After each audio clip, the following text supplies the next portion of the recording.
Hello, hello, it's the Auntie PoePoe show. Hello, hello, it's the Auntie PoePoe show. Hello, hello, it's the Auntie PoePoe show. Hello, hello, it's the Auntie PoePoe show. Why did the chickens cross the road? Well, I don't know, but I bet that chicken crossed the road to meet up with his friends. Mama and baby goats. Goats have lots of things in common with people. Like, did you know that baby goats are also called kids? And goats can get sad if they don't have any goat friends. So it's always important they have lots of friends. And also, this is something that's a little bit different, but goats have 4 stomachs. So sometimes that makes them burp.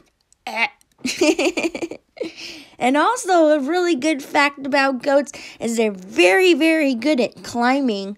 They can climb really, really tall mountains and everything. Isn't that so interesting?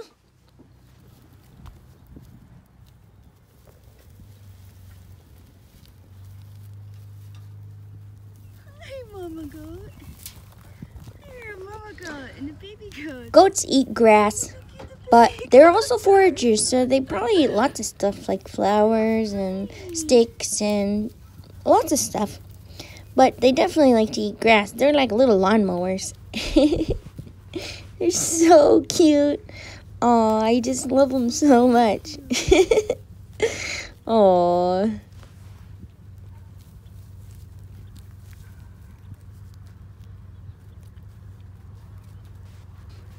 Okay, I think we're ready for story time. Scrooge and the Golden Eggs, a story by Diane Namm. From Mickey's Young Readers Library.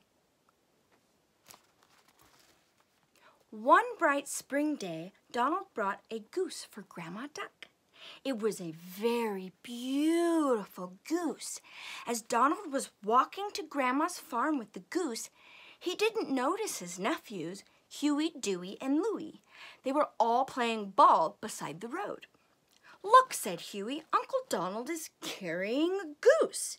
"It looks like that goose in our book about Jack and the Beanstalk," said Dewey. "Yes, agreed," said Louie.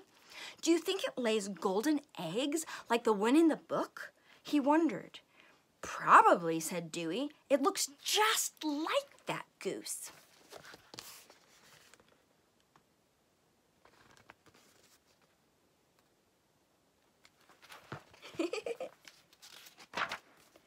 The boys were so interested in the goose that they didn't hear Scrooge McDuck come up behind them, and Scrooge was listening to them talking about the special goose and the golden eggs. "Well, what if it is true?" Scrooge asked himself. "If that goose does lay golden eggs, I must have it." Scrooge caught up to Donald. "Good morning, Donald," he said in a very friendly voice. "Good morning, Uncle Scrooge," Donald replied.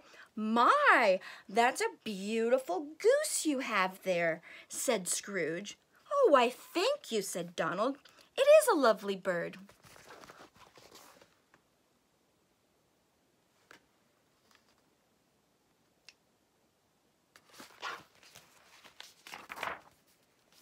"I'd like to buy that goose from you," said Scrooge. Sorry, Uncle Scrooge," Donald replied. "I'm giving it to Grandma." "Here now, Donald," said Scrooge. "I'll pay you twice what you paid for it, and you can buy Grandma another goose." "You want to give me twice what I paid?" asked Donald. He was puzzled. Why would Uncle Scrooge pay him more than the goose was worth? Then he thought to himself, well, it's Uncle Scrooge's money after all.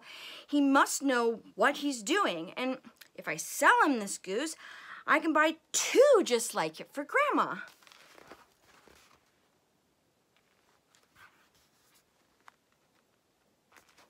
Boop, boop. 1 goose for 2 goose. I wonder what he'll decide. Let's find out. so Donald agreed to sell the goose. Uncle Scrooge set off for home. Now he had the special goose. Surely soon he would have the golden eggs too. Scrooge laughed to himself. When this goose lays its golden eggs, I, the richest duck in the world, will be even richer. Look at all that money he's counting. Really gave him a big hefty sum. When Scrooge got back to his mansion, he gave the cook and the butler the day off. Then he pulled down all the windows and the shades, and he locked all the doors. I wouldn't want anyone else to find out about my goose, he said to himself. Scrooge set the goose on the floor, and then he waited for the golden eggs. Nothing happened. Well, Scrooge said to the goose, when are you going to start laying some eggs? And I mean some golden eggs.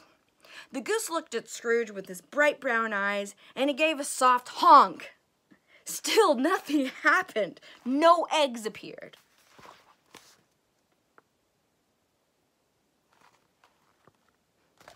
Well, I mean, at least they were probably happy about their day off. I don't know if you can just tell a goose to lay an egg, though. Let's see. Scrooge began to get really upset. How do I get this goose to lay eggs, he wondered. He thought, and then he said, I have it. I'll call Grandma Duck. She has a farm. She must know how to make a goose lay eggs. So Scrooge called Grandma. Without even saying hello, he asked, how do I get a goose to lay eggs? Well, why do you want to know about geese, Scrooge? Grandma asked. Please, Grandma, just tell me. How? He said. Well, said Grandma, you have to make sure the goose is not too cold and not too hot and not too hungry, and it needs a lot of exercise. Scrooge wrote down what Grandma told him and quickly said goodbye.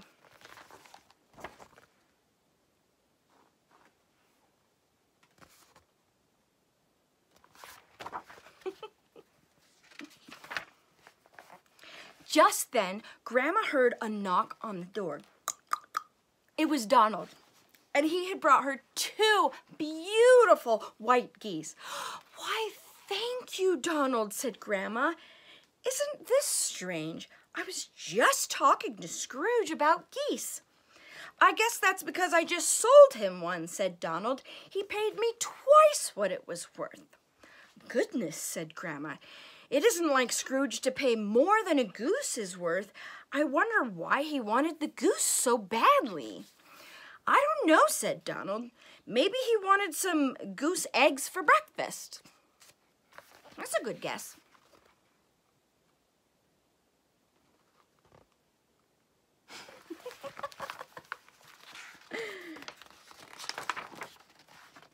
Meanwhile, Scrooge was trying to get the golden goose to lay golden eggs.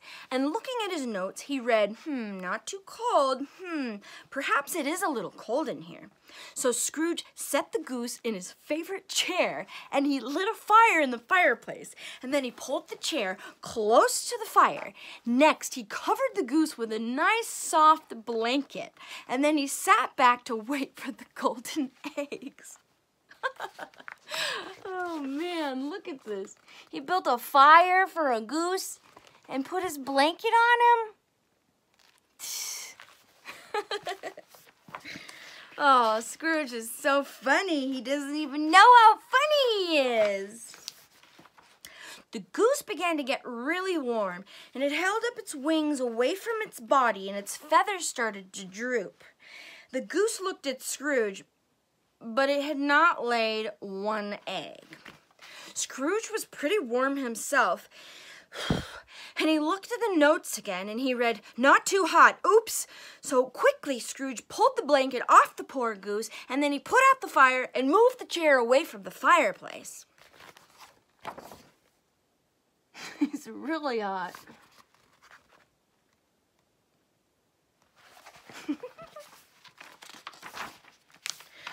Scrooge ran into the kitchen and he returned with a bag full of ice. And he placed it on the goose's head. And then he turned on a fan and he pointed it right at the goose. "There," he said, "you should be cooler soon." And in no time at all, the goose cooled off. Then it began to shiver. It fluffed up its feathers and the goose held its wings close to its sides. Its beak began to turn blue, but it hadn't laid one egg.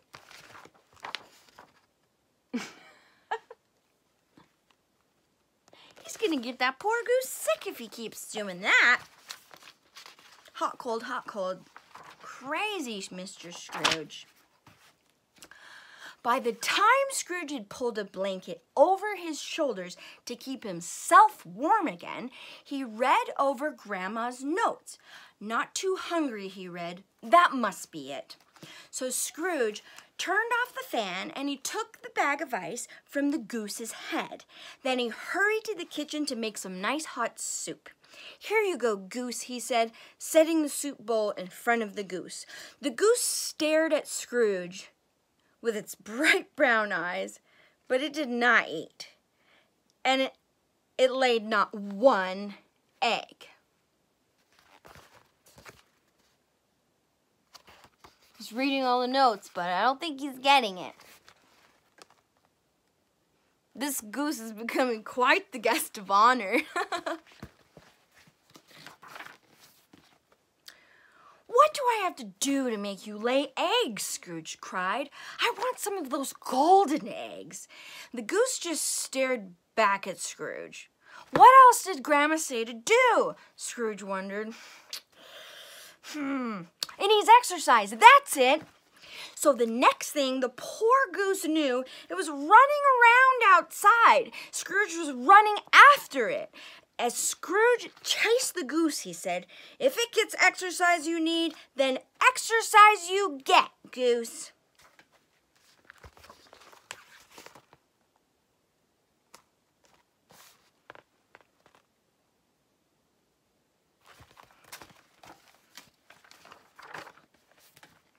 Finally, Scrooge had to rest. So the goose gladly settled down to rest too. But the goose laid not one single egg. None of Grandma's ideas had worked, and Scrooge couldn't think of anything else to do. How is he going to get the golden eggs out of the goose? Then Scrooge remembered his nephews talking about a book, Jack and the Beanstalk. Maybe the secret of the golden eggs was in the book.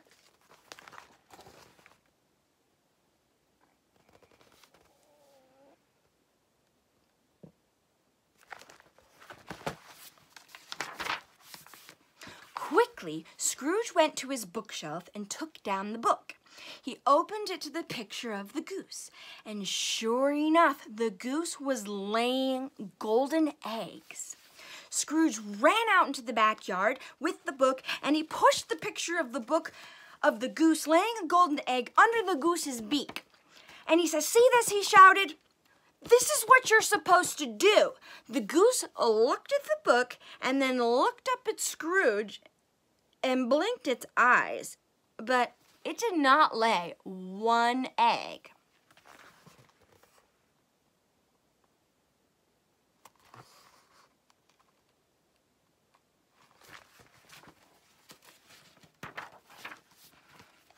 I wonder if that goose even knows how to read.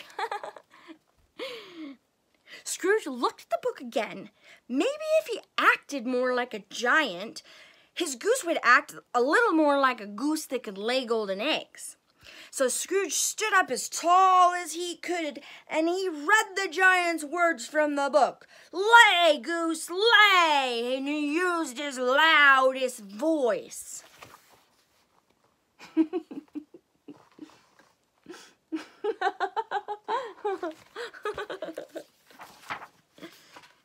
The goose began to look very unhappy.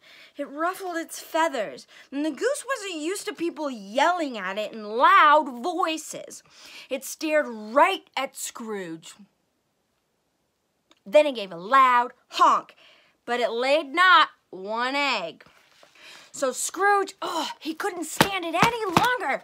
So, "Lay, goose, lay," he shouted, jumping up and down and waving his arms around. And the goose gave a loud, frightened honk. It flapped its great wings and it took off into the sky.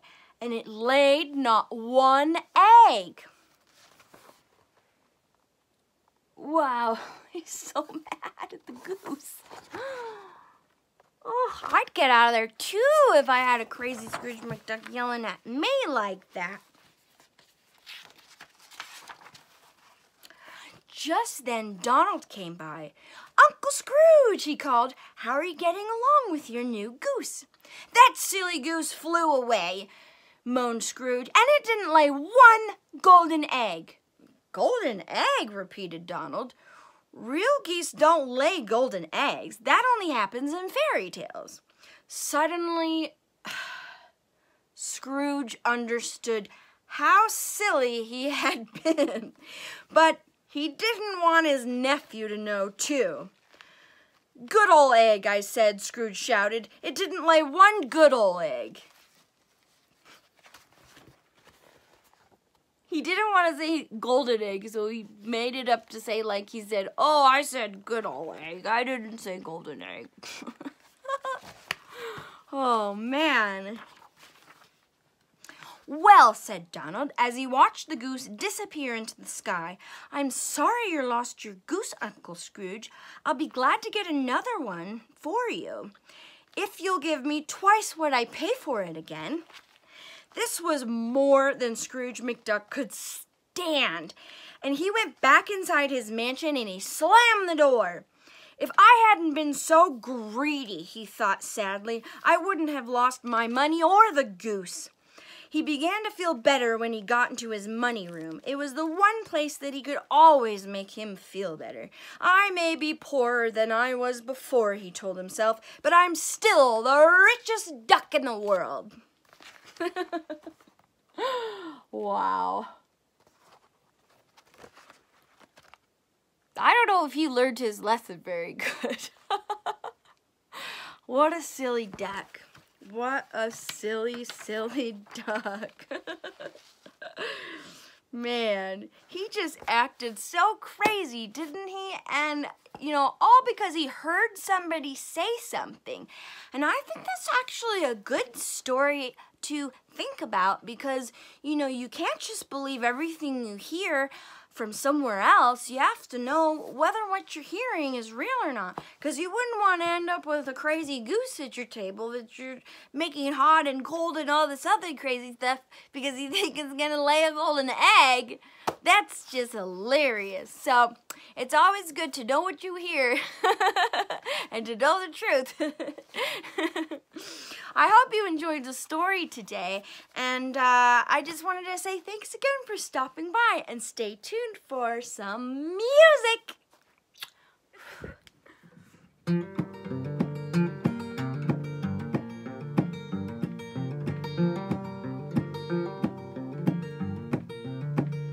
Little old town full of good old boys, cold beer in the console of their left-turn toys. God ain't no restless me. Little old town, nobody's anybody. Everyone's a star, don't need a jet plane if you wanna go far.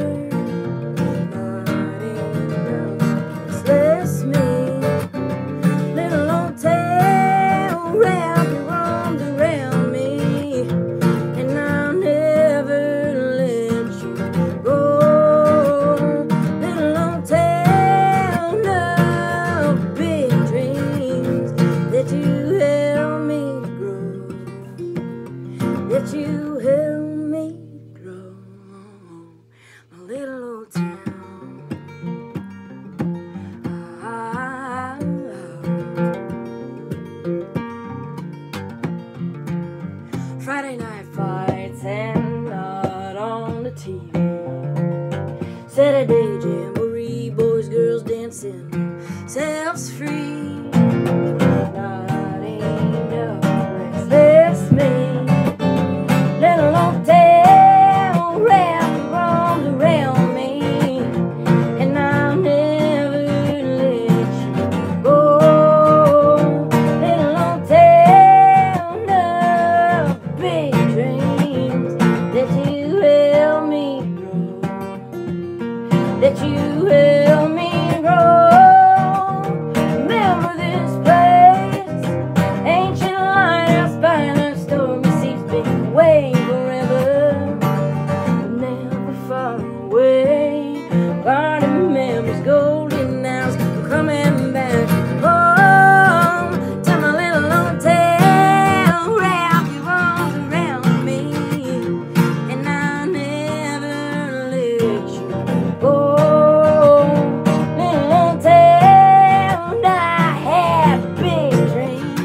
Santa